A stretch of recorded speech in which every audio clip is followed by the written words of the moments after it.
మూసీ ప్రక్షాళన పేరు మీద రాష్ట్ర ప్రభుత్వం కార్యక్రమం తీసుకుంది. మూసీని ప్రక్షాళన చేయడం వల్ల మూసీ బాగా అవుతుందని దానికి ఒక విజన్ డాక్యుమెంట్ కూడా తీసుకొచ్చారు సార్. మూసీ ప్రక్షాళన ఎట్లెట్లా చేయాలని దాంట్లో ఆ డాక్యుమెంట్లో మరి అది ఎవరు తయారు చేసినా అందులో పెట్టింది ఏమని పెట్టిరంటే సార్, ఈ బఫర్ జోన్లో ఉన్నటువంటి వాటిని అన్నింటినీ స్వాధీనం చేసుకొని, బఫర్ జోన్లో ఎందుకు స్వాధీనం చేసుకుంటారు సార్, పొద్దుగాల రావాల్సిన వరద కంటే ఎక్కువ వచ్చినప్పుడు అవి మునిగిపోతాయి అనేది ఉద్దేశం సార్. అవి తీసుకోనట ఆడ ఏం కట్టిస్తారట సార్ అంటే హంపి థియేటర్స్, పార్కులు, ప్లాజాలు కడతారట సార్. ఇవి మునిగాయా సార్? ఇల్లు మునుగుతాయి కానీ ఇవి మునిగాయా? ఇవి కూడా మునుగుతాయి కదా సార్. మరి ఇక సార్ దానికి డిపిఆర్ అయితే ఇప్పటి వరకు నేను చూడలేదు సార్.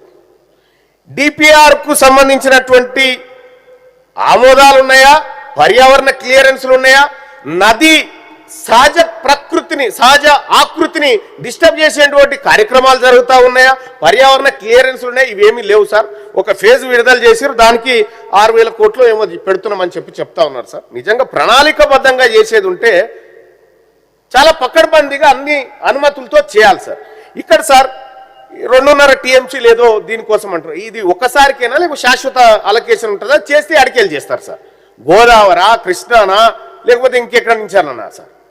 ఇది తేలాల్సినటువంటి అంశం సార్.